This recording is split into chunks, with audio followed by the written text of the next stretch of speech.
عمران دا 3334 نمبر دری درشم او سلو درشم دا دوا مختصر آیه المبارکه د دې مذکوره آیاتونو بعضی وضاحت او تفسیر په وړاندې مخکنی درس کې شو او دې باندې یو تفسیره د سیم وره چې په دې آیاتونو کې الله سبحانه و تعالی هغه مقدمه او خطبه ذکر کوله چې کومه وجه او سبب ګرځیدلی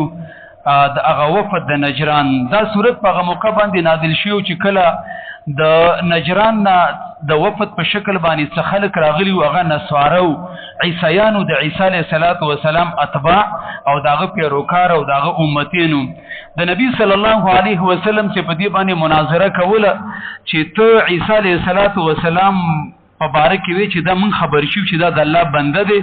او دا د الله عبد دی نو دا زمونږ ته د نبی ګول عیاذ بالله ګستاهی کې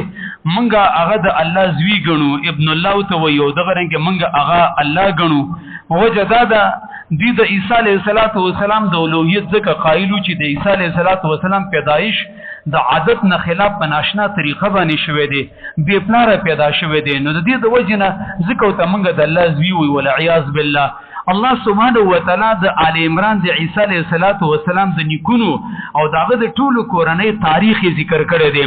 چې ګوره تاسو د خپل خبرې ته سوچ وکړئ د عیسی علیه السلام مور او داغه نیکه هغه انسانان دي بشر دي لاندې داغه په خپلوانو کې زکریا علیه السلام دی یحیی علیه السلام دی دا انبیا دي پیغمبران دي خدام بشر او انسانان دي نو تاسو څنګه په دې منځ کې عیسی علیه السلام ته الہ او معبود وایي کوي نو به خو هغه ته موایي او کاغی ته نه وای نو دته موایي او که تاسو د څه خبره کوي چې دا بغیر د پلان نه پیدا شوی نو دا څه عجیبه خبره خو نه ده د دنه په تناشنا عجیبه دا او خیو چې زه د خو پلار نو خو مور خو یو کنه آدم علیه السلام دغه خو مورم نو او بغیر د مور او د پلار نه الله پیدا کړو نو که تاسو د دې په وجه باندې د دنه الہ او معبود خدای جوړوي نو به خدای نه غټ خدای جوړول پکار دی ول عیاذ بالله هر کله چې هغه ته نه وای نو دته به څنګه وای الله سبحانه و تعالی په دې آیاتونو کې د آل عمران د قرآنی هغه تاریخ ذکر کړي قرآن کله ناکله دعوت په تاریخ باندې کوي دیو تاریخ ذکر کې خاص کر د اهل کتاب او د يهودو نصاراو او دا تاریخ چې کوم د دې د پرم ذکر کړي چې رد راشي په عقیده د اهل کتاب او د يهودو نصاراو باندې چاغي د ځان نه قسم شرکیات هغه جوړ کړیو دا رنګ مخکې د نبی صلی الله علیه وسلم د اطاعت او دغه د اتباع تذکره وشو نو وسوي ګوریا ساته د اخرنی نبی د سینه دی چې دا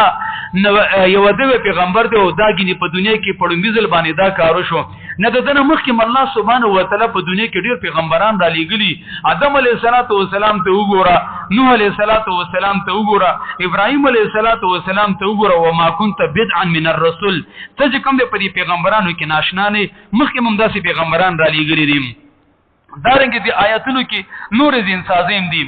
ان الله صفا یقینا الله تعالی چنکړه ولا غره کړه آدم علیه السلام ونوح نو دغه رنګ نوح علیه السلام وال ابراهیم وال ابراهیم وال عمران او دغه رنګ اولاد او ال عمران سیب العالمین فټول مخلوقات باندې استفا چې دنو په عربی کې ویل کېږي صفا یصفو یو شی چانکول لکه زنانه چوړ چانکې په غلبیل باندې او داغه نه چلان د کومه خالص سړو ګورږي او داغه هغه خاص حاشاک بره پاتې شي په عربی کې دې ته استفا ویل کېږي نو صفا یصفو معنی دا ده چې په چا کې د نفس په اعتبار باندې طهارت او پاکیزګي وي او د دې نفس د طهارت په وجه باندې یا اته د یو سیز انتخاب وکي غورواله وکي نو رب العالمین چې د یو چا نفس ته وګوري او داغه په نفس کې کمالي او په دې نفس کې طیبت او طهارت نو الله رب العالمین یې غوړه کې دي ته ویل کېږي استفا عربی کې د څه معنی ده الاجتباء لمعالم الامور د غټو غټو کارونو لپاره غوړه کول الله آدم علیه السلام غوړه کړی دی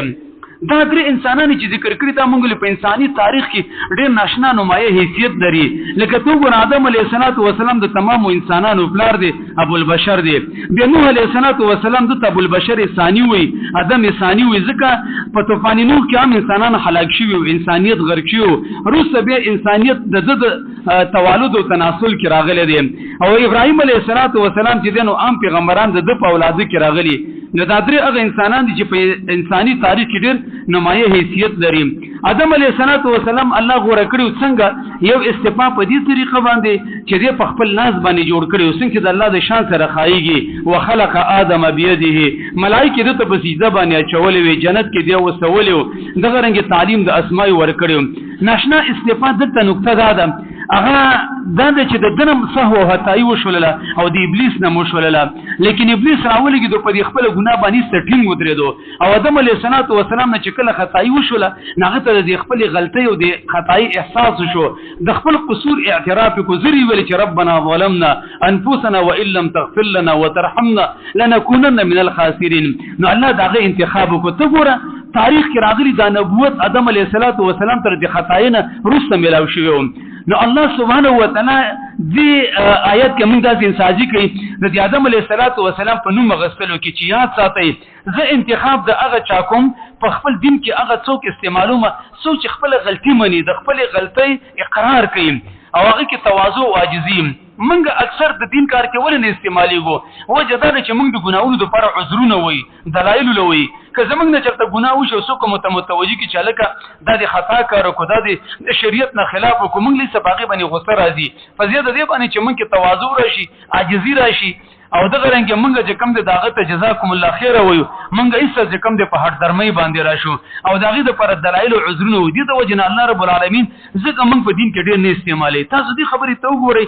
من مسلمانان چې د امت مسلمه په عربو باندې دي لیکن ذلیل ولې دي وجه دا چې الله انتخاب نه کوي الله چې وګوري یو شخص انتخاب وکي او داغه باندې به ټوله دنیا ډخي او دغه رنګ په ټوله دنیا کې انقلاب راولي کني دا یو دوی انسانانو او څنګه دنیا کې انقلاب راوستل او نوح علیه السلام استفاده دې کړی دا د دې غوړه کړی دی چې د نهنیم سو وکاله د قوم مقابله کړی و او په نهنیم سو وکاله کې یو څو چند کسانو بده ایمان راوړو نو الله رب العالمین تر د استقلال د استبداد او د ثابت قدمی راخوښه شوی دا د دې نه دا معلومیږي چې په دین کې الله رب العالمین د هغه چا انتخاب کوي چې په هغه کې تسلسلي هغه کې استقامت او کله چې په دین کې معمولی غونډه سختي پیراشي نو بیا ګرمۍ تم د ټینګنی بیسي سبې سختي یا د چې کم د لکشانت مخالفت شي یا د معتقدین کم شي د چې کم د اتباع د مقتدیان کم شي هیڅ راولګي د حق مخالفت کی یا د دین نه سو ګرځيږي نو الله سبحانه و تعالی د خلک چې کم د په خپل دین کې نه استعمالي کچه ذهن والا کچه حوصله والا اول ابراهیم چې کم دینو داغي انتخاب ذکر کړي بده کې زمنګ د پرداز انسازي ده چې ابراهیم علیه السلام د جان پروا نه د کړي نه الله د دین د پاره ورته د انګلیم په بډاوالي کې چې کوم د زیو ته میلاو شو او دغه رنګ ډیر دعاګان نرسو د 98 سال په عمر کې زوی چې کله د 10 کالو ته ورته دیو ته بوډا شو الله سبحانه و تعالی ول ذبح کا مور او پلار سره چې کوم د قوم قبيله او بچو سره بایکاټ کو اغه نه سره وته ان اسلام په تصور کې چې د دین د لپاره کومه قرباني راځي او کومه سخت او ستونزه ابراهيم عليه السلام د غټولو نه تیر شوی دی انی جاعلک للناس امام دې د وجنه امامت په دین ته ملاو شوی دی او ایذ تلا ابراهيم رب بکلمات فاتمهن نو ګوره الله سبحانه و تعالی د استفاء کړی دی د کې زمونږ د پر داسې انساجي د کتاسو په دین کې د کم د ځان استعمالول غواړي د دې انبیو اتباع او تابعداري وکړي الله دا غوړه کړی د نبوت د لپاره د رسالت د لپاره د اسلام د لپاره ان الله صفا یقینا الله تعالی غوړه کړی آدم علیه السلام ونوح علیه السلام وعلى ابراهيم وعلى ابراهيم قرانه د ابراهيم علیه السلام وعلى عمران او دالنګي قرانه د عمران سے بل العالمین په مخلوقات خپلوانی تاریخ کې راغلي عمرانان دو دي یو هغه دی چې د موسی او د هارون علیه السلام پلارو دغه په باره کې اختلاف دی چې دا نبی وو کنو دوه قول دي علماء دیم عمران چې دغه هغه د مریم علیه السلام پلار دی او د عیسی علیه السلام نیکه دی دا دغه نه تقریبا 2000 یا 13 وکاله روسو هغه راغلي دی دا یو نیک صالح سړی و بیا چې کله وفات کېدو نو د دې خزې په خېټه باندې حمل ماشوم د مریم علیه السلام او دا تاریخي روایت کې راغلي دینه مخې د بچیم نو او دای اخیرانه بچیو ځکه د زنانم ډیره بډایوالي تر رسیدلې و نو چې کله حمل یې واغستو نو بس الله سبحانه و تعالی ته په منځ زارې باندې شو چې الله دا کوم بچی چې مال راکې ز سره واده کوم چې دا زستا د دین د لپاره آزادوم بس د دین خدمت وکړي زه خپل شخصي خدمت هم نه غواړم ته ګور دا نظر چې کم دی دا منښته به دې زنانه په څومره ځان له پټ ځای کې کړي په څومره ځان له کمره کې به وه څوک هم دې نه دي خبر شوي او زرونه کاله وړاندې شوې ده او الله سبحانه وتعالی د دې زنانه داسې قدر کړی د دې دا نظر او د دې چې کوم دی دا واده ته دومره خوښه شوې چې دلته په قرآن کې خبره نه کړې اوس یې موږ تاسو وایو زرونه کاله تېر شوي د دې نه دا معلومیږي چې الله شکور ذات دی چا معمولي غوندې قرباني چې کوم دی نه ضایع کوي ولو که سړی وي او که ښځه وي مخکې د سړو ذکر شوی وروسته د دې زنانه ذکر کړی د دې نه دا معلومیږي چې د الله دپاره قرباني ورکول پکار دي ولې که الله رب العالمین ته څه به پې وکړي په دې بدن باندې په دې زوی باندې دي په دې مال باندې والله لازم که د خپل قسمت نه تزیات څه پیدا والي او دې ځان چې وړلی نه شي سم دې الله ته ور وغورځوه چې الله سبحانه وتعالی د پې ناشنا بدي درکړي لکه د دې زنانه په دې واقع کې زموږ دپاره دا عبرت دی ذریة بعضها من بعض دا نسل اولاد بعضې د بعضو نه دا پیغمبران په خپل مابینځ کې د یو بل اولادو دغه رنګې زامنو بچو او پلارانو والله سمیع علیم الله تعالی اورېدونکی د هر څه دی او پوهه دی په هر څه باندې د دې جملې کې موږ د خپلو استادانو نه مختلفې معنی اورېدلې وې خو لیکن موږ چې په خپله سوچ کړی دی ولله الحمد دا د دې وروسته آیت ته لګېږي دغه زنانه د عمران صاحب کومه بیبي چې وه او د مریم مور هغې چې کوم نظر کړی دی نو په دغه ټیم کې د دې چې کوم اخلاص و الله ته کومه منت زاري وه کومه جړه او فریاد و الله دا حالت ما اورېدو زه ترې خبر وم ما ته چې کوم دی د دې هغه اندازه وه الله سبحانه وتعالی وایي ما یې قدر کړی دی لکه وروسته آیت کې د هغې هغه نظر هغه به ذکر کېږي وبالله تعالی